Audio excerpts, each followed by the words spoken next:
नमस्कार, आप देख रहे हैं इंडिया बोल रहा है। मैं हूं आपके साथ विवेक शांडिल्य। मिडिल ईस्ट में बारूदी जंग की भयानक आग क्या शांत होने की कगार पर है? क्योंकि दुनिया हैरान है। सुपर पावर अमेरिका के राष्ट्रपति डोनाल्ड ट्रंप अब ईरान की शर्तों पर सरेंडर करने के लिए मजबूर हो चुके हैं और किसी भी वक्त इस महाडील पर दस्तखत हो सकती है। 100 दिन से ज्यादा तक चली इस खूनी जंग में अमेरिकी दबदबा पूरी तरह से खत्म हो चुका है और मिडिल ईस्ट के नए किंग बनकर उभरे हैं मुश्तबा। याद कीजिए 28 फरवरी का वो दिन जब ईरान पर भीषण हमला हुआ, आयतोल्ला अली खामेनी मारे गए। अमेरिका इजराइल ने मिलकर ईरान की टॉप लीडरशिप का सफाया कर दिया। ऐसा लगा इसके बाद इस्लामिक रिजीम का वजूद ईरान से मिट जाएगा, लेकिन तभी एक ऐसे नाम की एंट्री हुई जिसका नाम था मुश्तबा खामेनी। और यह बात हमने सबसे पहले आपको बताई थी कि ईरान की कमान मुश्तबा खामेनी के हाथ में जाएगी। कमान संभालते ही मुश्तबा ने ईरान को एक घायल शेर की तरह लड़ना सिखाया और इस पूरे जंग के दरमियान युद्ध का पासा पलट कर रख दिया। ईरान ने किसी बैसाखी का सहारा नहीं लिया। ईरान शी जिनपिंग के पास नहीं गया, ईरान पुतिन के पास नहीं गया। अपने दम पर अपने बेहद सस्ते लेकिन सटीक हथियारों, ड्रोन्स और मिसाइलों से अमेरिका के अरबों डॉलर के डिफेंस सिस्टम को नस्तनाबूद कर दिया। $30 बिलियन से ज्यादा का नुकसान हुआ इस जंग में अमेरिका को, जबकि ताजा आंकलन अभी सामने नहीं। नतीजा यह हुआ कि अमेरिका को छोड़कर कतर, यूएई ईरान के सुरक्षा कवच में शामिल हो गए। ईरान से हाथ जोड़ लिया कि अमेरिका हमारी रक्षा नहीं कर सकता, अब ईरान ही हमारी रक्षा करेगा। और बाकायदा इसके लिए ईरान को पे भी किया। खाड़ी देश अपनी जान बचाने के लिए अमेरिकी सुरक्षा तंत्र पर भरोसा नहीं करते हैं। वो अब ईरान के सुरक्षा कवच में आने के लिए बेचैन है, जिसकी शुरुआत भी हो चुकी है। यानी कि ईरान ने न सिर्फ अमेरिका का मुकाबला किया बल्कि मिडिल ईस्ट का पावर बैलेंस ही चेंज कर दिया। जिस ट्रंप की धमक से दुनिया कांपती थी, जो अमेरिका दुनिया के हर मुल्क में घुसकर दादागिरी करता था, वही आज डील करना चाहता है। दावा है डील किसी भी वक्त हो सकती है, जो इस बात का सबूत है कि वॉशिंगटन का दबदबा अब इतिहास हो चुका है और इस इलाके में नया इतिहास लिख रहे हैं मुश्तबा। लेकिन इस डील ने इजराइल के प्रधानमंत्री बेंजामिन नेतन्याहू को सबसे ज्यादा बेचैन किया है। मुश्तबा के हाथ में ईरान का सिंहासन आते ही अब तेल अवीव में नेतन्याहू का आसन डोल रहा है। साफ हो चुका है ट्रंप का दबदबा खत्म है और मुश्तबा मिडिल ईस्ट के नए किंग है। शांति की इस डील पर और मुश्तबा की रणनीति पर करेंगे आज सबसे बड़ी चर्चा। मिडिल ईस्ट में 100 दिनों से ज्यादा सुलग रही बारूदी आग, लेकिन अब यह आग थम सकती है। दुनिया सन्न है क्योंकि जिस ईरान को मिटाने का प्लान अमेरिका और इजराइल ने बनाया था, आज उसी ईरान की शर्त पर सुपर पावर अमेरिका के राष्ट्रपति डोनाल्ड ट्रंप घुटने टेकने को मजबूर है। वॉशिंगटन की कूटनीति के गलियारों से खबर है कि ट्रंप किसी भी वक्त ईरान के साथ ऐतिहासिक महाडील पर दस्तखत करने वाले, जिसने महाशक्ति अमेरिका के दबदबे को पूरी दुनिया में खत्म होते देखा है। लेकिन 100 दिन से ज्यादा के इस खूनी महाजंग में दुनिया को एक नया शहंशाह मिला। मिडिल ईस्ट का नया किंग मुश्तबा खामेनी, वो लीडर जिसने घायल शेर की तरह अमेरिका का मुकाबला किया और न सिर्फ मुकाबला किया बल्कि पलटवार किया और अमेरिका की ही नहीं बल्कि इजराइल के प्रधानमंत्री बेंजामिन नेतन्याहू के पैरों तले जमीन खिसका दी। रॉयटर्स की रिपोर्ट बताते हैं कि अमेरिका और ईरान के बीच में आखिर किस बात को लेकर डील बनी है। खबर है कि अमेरिका ईरान पर कोई सैंक्शन नहीं लगाएगा। हालांकि ईरान कभी परमाणु हथियार नहीं बनाएगा। एनरिच्ड यूरेनियम ईरान के पास ही रहेगा। ईरान किसी को भी अपना एनरिच्ड यूरेनियम नहीं देगा। ईरान संवर्धित यूरेनियम का भंडार कम करेगा। डील साइन होने के 30 दिन के बाद होर्मुज को खोल दिया जाएगा। होर्मुज से बिना किसी फीस के जहाजों की आवाजाही होगी। अमेरिका भी ईरानी बंदरगाहों पर लगी नाकेबंदी 30 दिन के लिए हटाएगा। अमेरिका ईरान की $25 अरब की फ्रीज की गई संपत्ति जारी करेगा। पूरी दुनिया में कहीं भी कारोबार करने के लिए ईरान को छूट दी जाएगी। ईरान पर लगे सभी तेल प्रतिबंधों को हटाने के लिए अमेरिका तैयार है। डायरेक्ट कैश ट्रांसफर पर लगी रोक को भी अमेरिका हटाएगा और यहां भी वो सेवाएं बहाल करेगा। तो आप इसे क्या मानते हैं? मैं तो मानता हूं अमेरिका बैकफुट पर आ चुका है। वो ईरान के सैंक्शन भी हटाएगा, ईरान की फ्रीज की हुई संपत्ति भी वापस लौटाएगा। ईरान में IRGC की ही रिजीम है, खामनेई सुप्रीम लीडर है। पहले खामनेई की उम्र 80 साल थी, लेकिन नए मुश्तबा खामनेई की उम्र लगभग 60 साल के आसपास बताई जाती है। यानी अमेरिका ने कुछ हासिल तो नहीं किया, ना ही रिजीम चेंज कर पाया, बल्कि अमेरिका ने ईरान को एक नया खामनेई शासन दिया, जो supreme leader ayatollah Ali Khamenei से भी ज्यादा सख्त माने जाते हैं।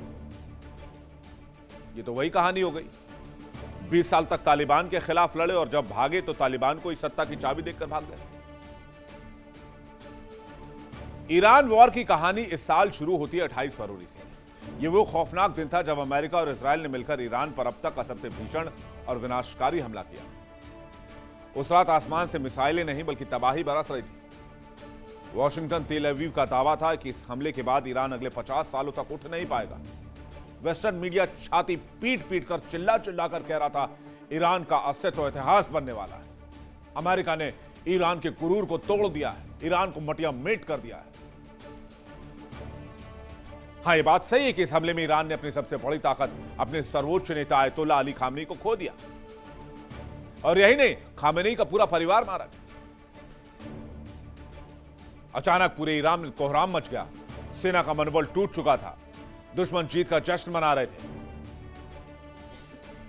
लेकिन इजराइल और अमेरिका एक बात भूल गए थे कि एक व्यक्ति है जो आयतुल्ला अली खामनेई का सक्सेसर है और वो जिंदा है। इतिहास गवाह है, घायल शेर जब वापस आता है तो ज्यादा खूंखार हो जाता है। इस बेहद नाजुक और खौफनाक मोड़ पर ईरान के सिंहासन पर एंट्री हुई मुश्तबा खामनेई की। मुश्तबा ने जैसे ही कमान संभाली, IRGC की रगों में दौड़ रहा खून खौल उठा। मुश्तबा खामनेई ने कमान संभालते ही रक्षात्मक नीति को कूड़ेदान में फेंक दिया। उन्होंने क्लियर मैसेज दिया कि बातचीत का दौर खत्म हो चुका है। एक ही भाषा बोली जाएगी तेहरान की तरफ से, वो है बदले की भाषा। खून का बदला खून और हमले का बदला हमला। मुश्तबा के एक इशारे पर ईरान ने अपनी मिसाइलों के मुंह अमेरिका के सैन्य ठिकानों और इजराइल की तरफ खोल दिए और मिडिल ईस्ट में मिसाइलों की बारिश शुरू कर दी। 100 से ज्यादा दिनों की जंग में मुश्तबा ने साबित किया कि आधुनिक तकनीक, खरबों डॉलर के अमेरिकी वेपन्स और बिलियंस ऑफ डॉलर की ताकत भी उनके हौसले और जज्बे के सामने कुछ भी नहीं। मुश्तबा ने अपने दम पर कितना नुकसान पहुंचाया? कहते हैं ईरान में 3636 लोगों की मौत हुई, जबकि अमेरिका कहता है उसके सिर्फ 15 सैनिकों की जान गई है। हालांकि मैं इसे नहीं मानता कि अभी तक अमेरिका के सिर्फ 15 सैनिक इस वॉर में मारे गए हैं। अमेरिका आंकड़ा छिपा रहा है, फ्यूचर में पता चलेगा। ईरान में 26,500 लोग घायल हुए, अमेरिका के 543 सैनिक घायल हुए। ईरान में 50 से ज्यादा सैन्य ठिकाने टारगेट हुए। खाड़ी में अमेरिका के सारे बेस टारगेट हुए। ईरान के हजारों ड्रोन तबाह हुए, अमेरिका के कोई 24-25 ड्रोन तबाह हुए। ईरान के 155 से ज्यादा नौसैनिक जहाज तबाह हुए। अमेरिका ने इस बाबत कोई आंकड़ा नहीं दिया। अमेरिका को इस जंग में अब तक लगभग $33 बिलियन का नुकसान हो चुका है। जब पानी सिर से ऊपर चला गया तो अमेरिकी अर्थव्यवस्था डगमगाने लगी, मिडिल ईस्ट में उनके पैर उखड़ने लगे। तब व्हाइट हाउस के तेवर बदले। जिस डोनाल्ड ट्रंप का दबदबा पूरी दुनिया मानती थी, वो अपनी धमक से बड़े देशों को झुका देते थे। वेनेजुएला में घुसकर मादुरो को उठा लिया, क्यूबा पर कब्जे की धमकी दी, कनाडा को 51वां राज्य बताया अमेरिका का। उनका वो जलवा, वो दबदबा मुश्तबा ने मटिया मेट कर दिया। मुश्तबा ने ट्रंप को वो जख्म दिया जिसकी कल्पना खुद पेंटागन भी नहीं कर पाया। मुश्तबा खामनेई का ये रूप देखकर अमेरिका, इजराइल ही नहीं कांपे, बल्कि खाड़ी के वो 12 देश भी दहल गए जो अब तक अमेरिकी भरोसे पर मिडिल ईस्ट में कूदा करते थे। और हालात ये बने कि ये अमेरिका की छत्रछाया को छोड़कर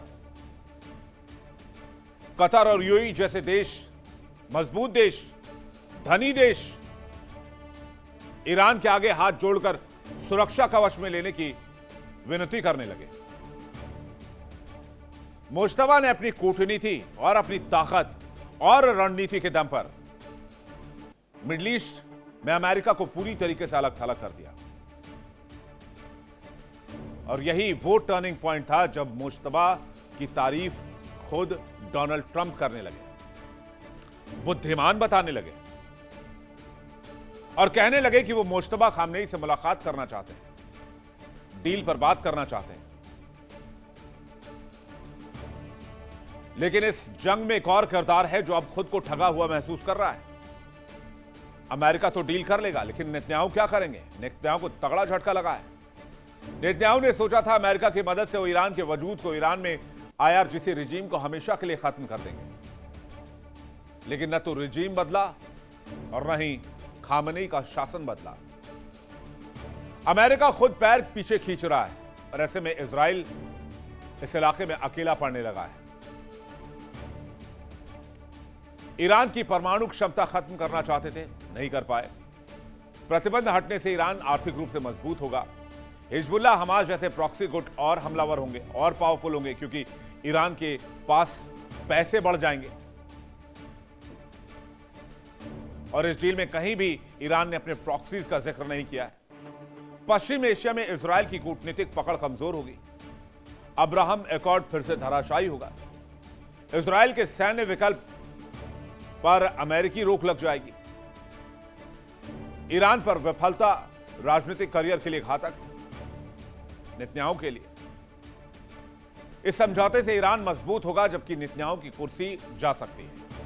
नेतन्याहू हेवी टेंशन में है।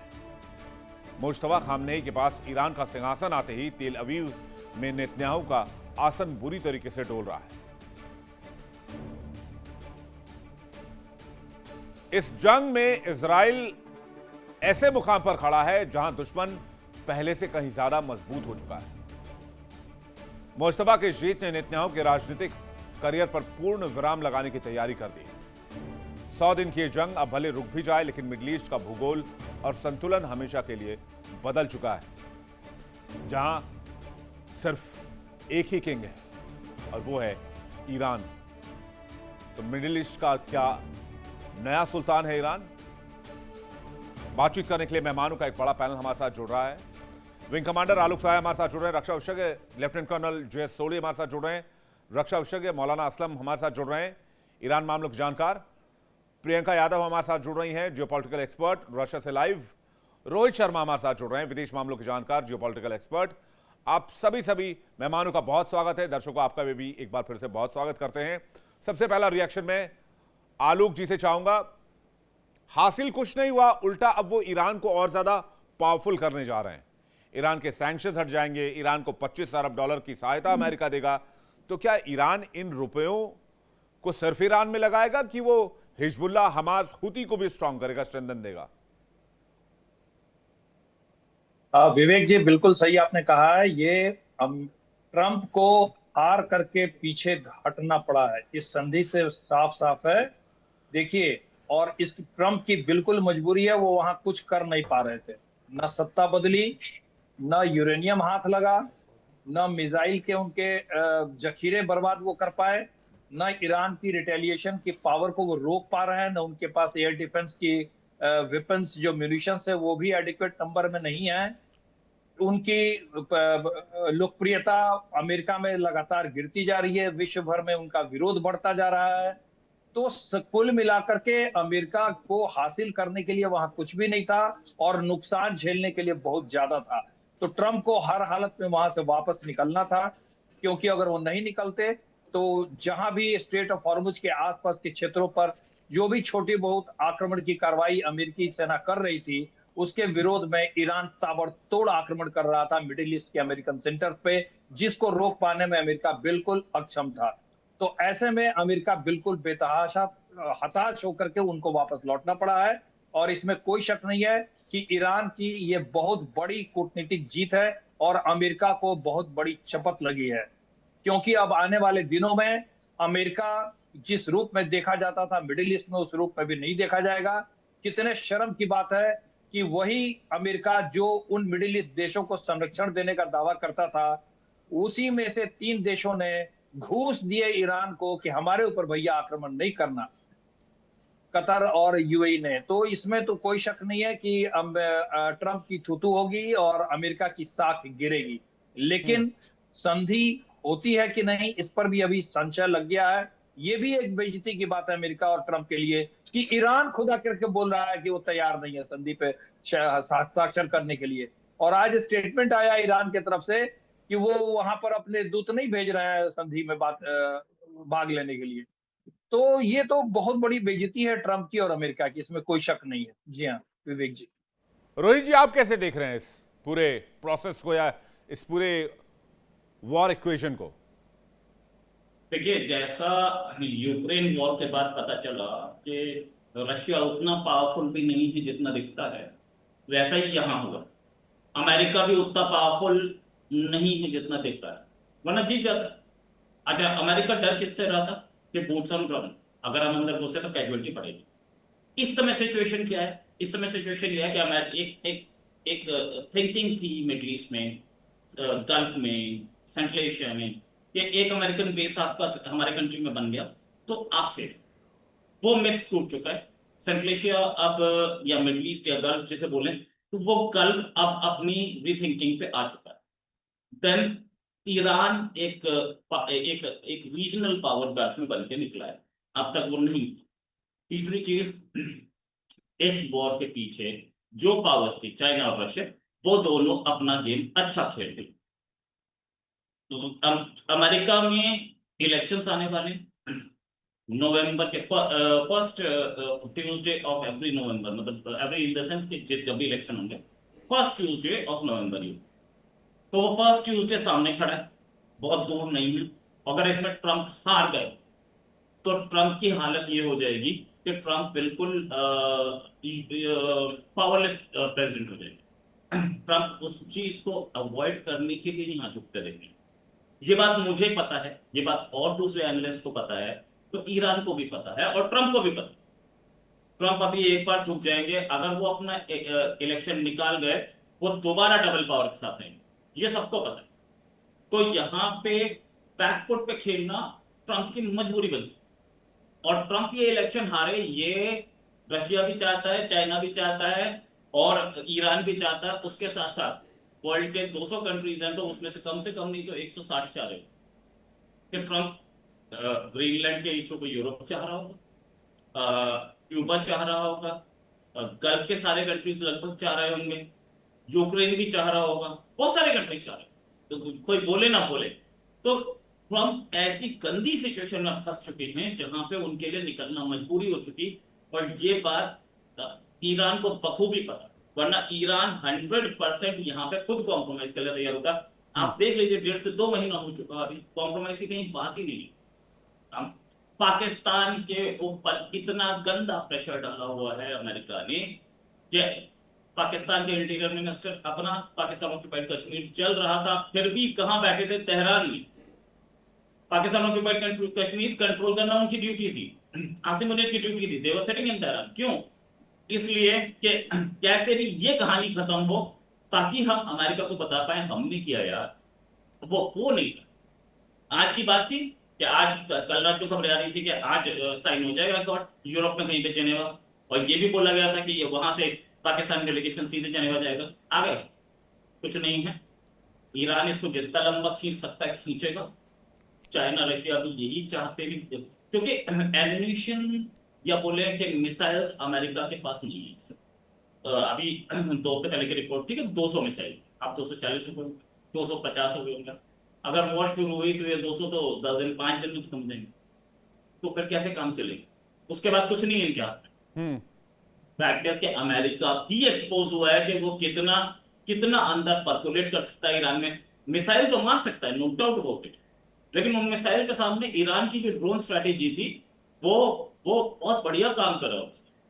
और अमेरिका को एक औकात दिखा दी कि आप कितने ही वेपन्स ले लीजिए, कितने ही फास्ट वेपन्स ले लीजिए, आप मदुरो को तो उठा सकते हो, लेकिन ईरान को कुछ कर गए। अच्छा, मदुरो को उठाने के बाद डोनाल्ड ट्रंप भी हाई टेस्टोस्टेरोन लेवल पे थे कि मैं अभी देख लूंगा। वो भी खत्म हो गया। तो ईरान, लेकिन एक बात है, ईरान का भी ये काम बहुत जरूरी था, क्योंकि ईरान की तरफ से भी जो हरकतें चल रही थी वो बहुत बढ़िया नहीं थी। जैसे बोलते हैं बदमाश दोनों ही हैं, गुंडे दोनों ही। ईरान कम गुंडा नहीं है। ईरान जो हमास ने किया है इजराइल में, क्या उसे कोई सपोर्ट कर सकता है? तो वो भी आतंकवाद और गुंडागर्दी की उसने भी। तो ये दो गुंडों की लड़ाई है, हमारे लिए बढ़िया है, दोनों गुंडों में से एक तो मरेगा। तो फैक्ट इज दिस। रिजवी साहब, आप क्या कहेंगे इस पर? बहुत बहुत शुक्रिया विवेक भाई आपका, और मैं आपके तमाम साथियों को नमस्कार करता हूँ, जय हिंद कहता हूँ। देखिए, एक उर्दू ज़बान में एक कहावत है कि नमाज बख्शवाने गए थे, रोज़ा गले लग गया। ये लोग अमेरिका और इजराइल, ये लोग दोनों राष्ट्रपति ईरान की हुकूमत को और रजीम को चेंज करने के लिए गए थे। खुद उनकी हुकूमत इस वक्त खतरे में आ गई है। आपने जो इस वक्त कुछ बातें कही, मैं उसका समर्थन करता हूं। देखिए इंडिया डेली 24/7 अब आपकी स्मार्ट टीवी पर। इंडिया डेली मौजूद है सभी डिजिटल प्लेटफॉर्म पर लाइव और लगातार। इंडिया डेली 24/7 हर दिन राष्ट्र को समर्पित।